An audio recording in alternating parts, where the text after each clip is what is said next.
The American couple as before had changed their decision to go back home and decided to make one last trip to a Muslim country. They resurrected their abandoned plan of visiting Sudan. Before putting their risky trip in action, they had wisely changed their first names and last names to Samir and Samira Ahmed. Samir and Samira Ahmed were glad that they picked an Afro-Arab Muslim country this time. Sudan, though widely considered an Arabic entity, was populated by tribal Africans, who spoke in vernacular tongues augmented with broken Arabic. Sudan held much interest for the young couple because it actively implemented Sharia law. Shortly after their arrival at Khartoum, Samir and Samira Ahmed began to search for their subjects of interest. Experience had reinforced in them that every major Muslim city in the world hides its abuse of women behind the facade of respectable, grandiose buildings and institutions. The couple stayed in a hotel in an area called Medinat al-Riyadh, the city of Riyadh. Majority of the people in this city were filthy rich, housed in opulent mansions. For that reason, the area bore a name alluding to its affluent Saudi counterpart. It was, for all counts, a smaller version of the capital city of the Kingdom of Saudi Arabia. Experience had also taught them that Medinat al-Riyadh wasn't the right area nor Khartoum the right city for their subject of study.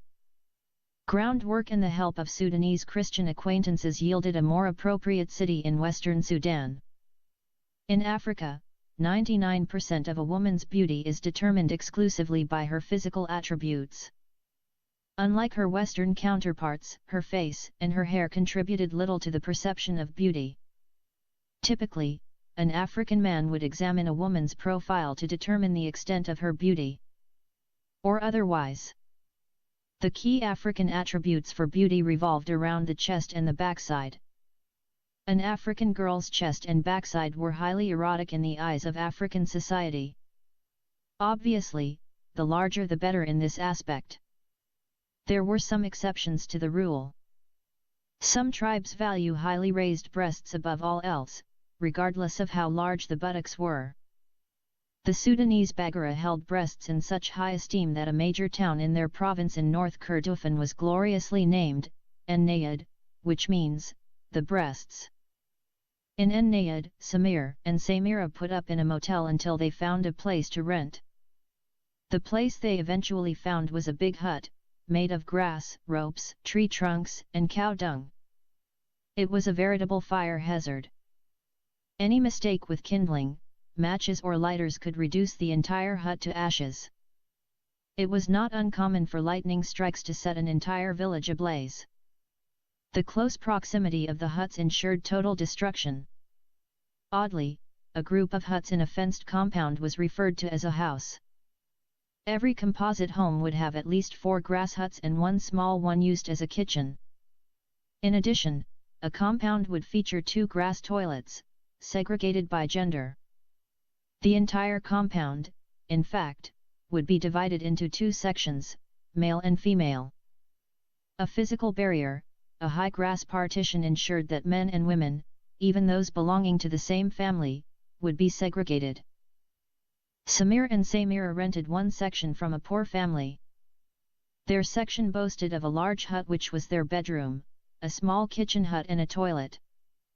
For a living room, as was the norm, they used the open area in their compound. It had no roof or walls. It was like a small public park. Every morning and every evening they put their chairs to sit in. During the day the oppressive heat made it impossible. The town they came to live in was in the middle of the desert with peak temperatures as high as 45+ degrees Celsius. The owners of the compound were 2 widowed women without children nor relatives. They were an old woman and her daughter-in-law. The late husband of the younger woman, who also was the son of the older woman, had died many years ago during the Jihad War in the Democratic Republic of South Sudan. This happened before Sudan was divided into 2 countries, North Sudan and South Sudan. The husband was a soldier in the Northern Sudanese army. He was killed in a deadly battle between the so-called the troops of Al-Rahman, the soldiers of Allah, and the infidel Christians, the southern rebels. His wife and mother believed that he died as a martyr and hence, was in paradise. Allah would have, by then, wedded him with 72 beautiful virgins. Accordingly, on the day his wife and his mother received the news of his death, they shouted for joy, and many women came forth and congratulated them on the martyrdom of the brave soldier of Allah. Some of them brought with them candies and cookies to be distributed among small children to celebrate the happiness.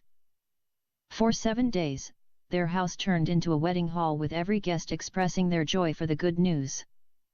It was a happy occasion, this Ars al-Shahid, the marriage of the martyr. If the martyr was already dead and gone, then where was the bridegroom and where was his bride? In the Muslim world, a child could answer that simple question.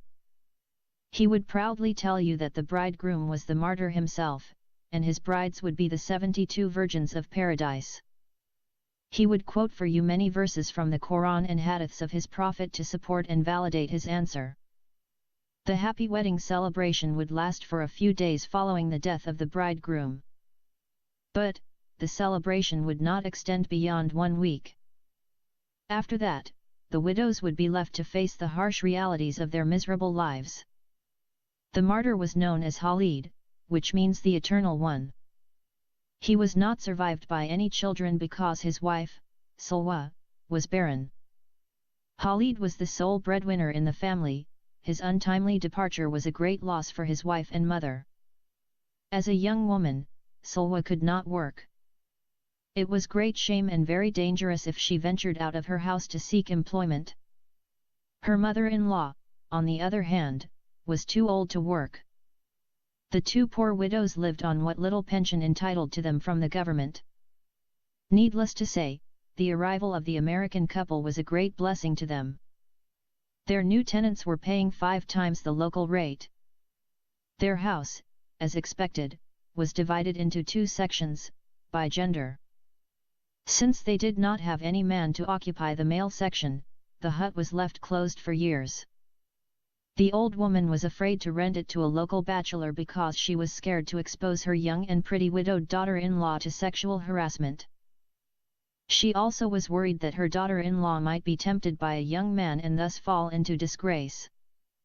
As is common in these parts, the moment a woman became a widow, she soon became a marked target for the young unmarried boys.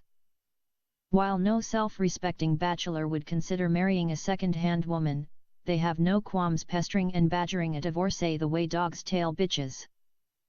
The moment an acquaintance introduced the prospective American couple to her, and she laid eyes on Samira's obvious charms, the old woman felt at ease and consented to rent them the unused section of her property. The old woman was known as Sakina. Soon after giving birth to her son, Khalid, her husband succumbed to cancer. It was no surprise that no one came forward to marry her in the following years. From young age, Khalid began to work to support his mother. In the Third World, there is no such thing as child abuse either in marriage or work. Any father is allowed by law to give his daughter in marriage at any age he so desires, and all children can be put to work the moment they are able. At the age of 14, he joined an Islamic terrorist group known as the Muslim Brotherhood. When his hands were strong enough to carry a gun and fight, he joined the Sudanese army. His heart's desire, that, as they say, his Allah had fulfilled, was to die in jihad, holy war, against infidels. Before his death, Khalid had killed many innocent children, raped a lot of young women, and massacred a large number of Christian men during his holy war against the southern Sudanese rebels. Khalid and his comrades practiced a kind of jihad called Nikah al-Qiz. This type of jihad is more evil than Jihad al-Nikah, which ISIS and Al-Qaeda's terrorists practice in Syria and Iraq. Both kinds of jihads involved the capturing and raping the women of the enemies, but the latter worse than the former. In case of Jihad al-Nikah, the Syrian and Iraqi women are captured and raped, and then either sold as slaves or become permanent slaves to their captors. But in Nikah al-Qiz, the women of the enemy would not survive for long after being captured and raped by their captors. They wouldn't be expressly killed, per se, their death would be the result of the brutal way in which they were raped. The Mujahideen who fight in south of Sudan believed that the women of their enemy were religiously unclean and have dirty bodies. Accordingly, they used al-keys while they were raping them so that they would not be defiled by their uncleanness and dirtiness. Al-keys is a plastic bag that is commonly used to bag groceries. Cheap and disposable, it is used in the place of a proper condom. The selling or possession of condoms is strictly forbidden in many Muslim countries. The Arab Mujahideen used these plastic bags instead of condoms while they were raping their victims. After sex, the plastic bags disintegrate and remain inside the bodies of their victims, eventually causing serious illness. Before their reuse, these plastic bags would have already been discarded and thrown in filthy garbage containers. The Mujahideen would collect dirty plastic bags from the garbage containers, wrap them around their penises and proceed to rape their captive women. Among the victims, you will find children from the ages of 6 to 9 years old.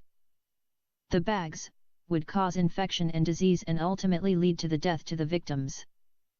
After committing the hideous crimes, it is said that Khalid in paradise and his Allah had wedded him with 72 virgins. Blind faith can make the person to believe any lie of the devil. What Sakina and Salwa believed about the fate of their deceased relative was merely the lie of Satan. The first problem Samir and Samira had to tackle was communication. Try as they might, they could not find a single Sudanese man or woman in that town who could speak English. So far, they had used body language to get along, but it had proven too exhaustive. It would not enable them to cope in the longer term and carry out their secret mission. The couple were aware of this before their arrival in Nayad town. Some Sudanese at Khartoum advised them to find Eritrean refugees and hire 2 or 3 of them as helpers.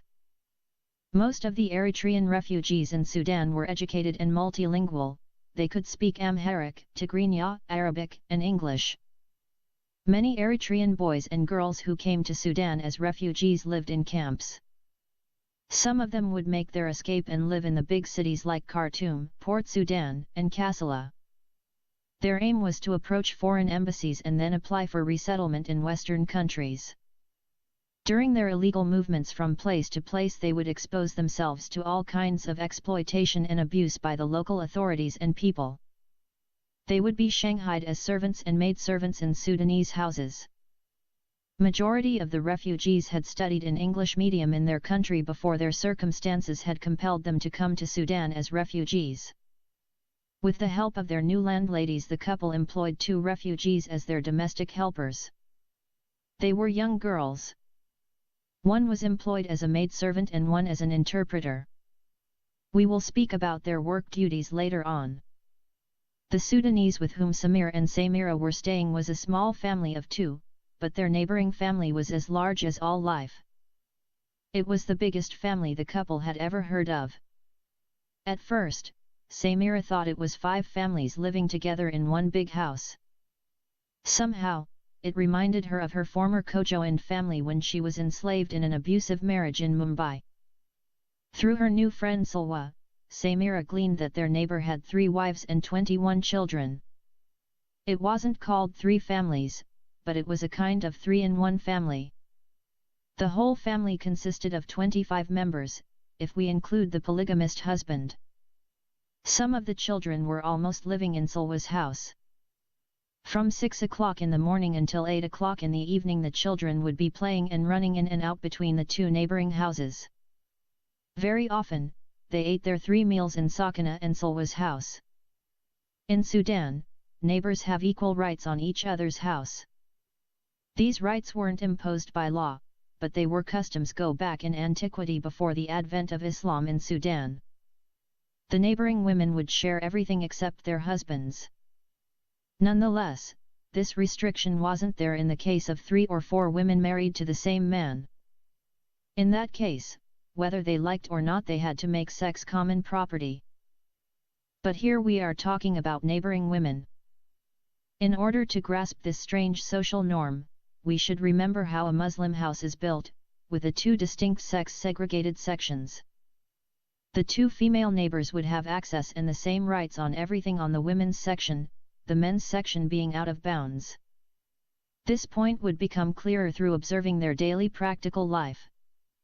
As we already mentioned, with the help of Sakina and Salwa, the American couple found and employed 2 Eritrean girls, one as an Arabic English interpreter and guide and the other as maidservant, cleaner and cook. For simplicity, let us just say an interpreter and a cook. The interpreter was called Mona and the cook Zara. Zahara was also called Rose. She had 2 names because the word Zahara in Arabic can be translated in English as Rose. Both were Muslim girls. They were given a small hut in the women's section, paid for of course by the new tenants. Although it wasn't mentioned in the verbal contract, the 2 girls found themselves doing work for their employers as well as for Sakina and Salwa. Samira was allowed special dispensation to live with her husband in the men's section. This wasn't permitted in normal circumstances under any condition. It was as if a divine law stated that a female is to be born, brought up and die in her respective section. One might ask then, logically, how a wife could sleep with her husband. That would be the only exception to the rule, one which had to be done in full secrecy and under the cover of night. As soon as the wife accomplished her matrimonial duties, she is expected to return, again under the cover of darkness, to her quarters. Circumstances compelled the 2 poor widows to write off that divine restriction and allow Samira and the 2 Eritrean girls to move freely between the women's and the men's section any time they wanted. Samir, on the other hand, was absolutely persona non grata in the women's section. Thus, Samir was dependent on his wife for access and reports at the end of the day so he could record his notes in his laptop. Samira was amazed by the mixing of the 2 neighboring houses to the point she assumed that the 2 families were related by blood. Salwa corrected her, confirming that there were neither blood relation nor matrimonial binds. They were simply good neighbors. As the days rolled by, Samira's interpreter filled her in and much of the dynamics and goings-on of the large family. Samir also showed more interest in learning about the family of 3 wives than the family of 2 widows. Samira learned about the 3 wives and their many verbal and physical fights. Not a single day would pass without some kind of disagreement erupting. Usually, the problem would begin with a small child's quarrel and would catalyze into a full-blown fight between their mothers. The old widow, Sakina, could always be counted upon to act as an arbitrator or judge. As was the custom, one aggrieved wife would lament to Sakina about an alleged injustice perpetrated by another party. Then, old Sakina would go and talk to the other wife and try to solve the problem and restore peace. These quarrels will never reach the ears of their common husband. He would leave the house in the early morning hours to work and would only return in the evening. As is customary, the man is not the least bit expected to know what transpires in his absence. Their neighbor was a butcher. In the Third World, butchery was one of the hardest and dangerous jobs. The butcher's duties were not limited to slaughtering the animal and selling its meat, but also involved acquiring the animal. The locals simply cannot afford to eat chicken every day. The butcher fills this void by catching camels, oxen, sheep, goats, and cows. Being a key link in the supply and demand chain, butchers were rich people in the Third World. That is why he could afford to marry 3 women and feed 21 kids. Butchers lived in big houses, amassed wealth, and had an abundance of meat. The last possessions were regarded as great assets. That precious commodity would enable the butcher to feed his family well and make his wives fat and hot. In Africa and Arabia, it is the fat woman that is ultimately more desirable and precious than gold or silver. Many families in Sudan could not afford to purchase meat and hence buy bones and cook them and eat. And that leads to many dogs being left to starve and die of hunger. All 3 rival wives learned through experience that involving their husband in their domestic disputes would inevitably result in a merciless pummeling and a cold bed for many days. It should come as no surprise that wife beating is legal in Islam. The punishment of the disobedient wife is stated in the Quran, Surah 4, verse 34. In short period in this vibrant environment, Samira and Samir collected enough data to enable them to write a large book on the topic of polygamy in Muslim society. Polygamy has many bad consequences for wives and their offspring. The children grow up confused and neglected. The wife does not enjoy full rights on her husband nor her children. Each rival wife would think it her duty to correct and bring up not only her children, but the children of her rival wives. Oddly enough, a rival wife in Arabic is called an al-dora, which means the evildoer. Imagine, Islam allows each married man to bring 2 or 3 or 4 evildoers to his first wife, Quran, Surah 4, verse 3. If the rival wife happened to be a cruel woman, which is always the case, any excuse would result in a beating of rival children. This would of course lead to punitive retaliation on the part of the aggrieved mothers. And so on. Polygamy creates anger and frustration in the hearts of each rival wife due to lack of sufficient love, sex, and security. At any time, a husband is at right to divorce his wife without assigning any reason. At any time, he is entitled to marry another woman.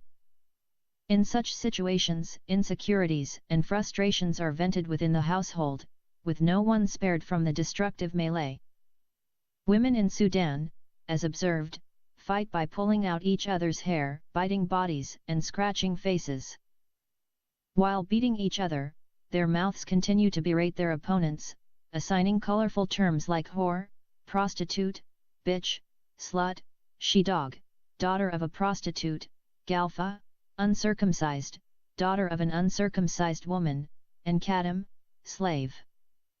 Sometimes, a fight might be a result of jealousy due to the difference in age and beauty. Usually, the polygamist prefers the company of his newest, youngest, and prettiest wife.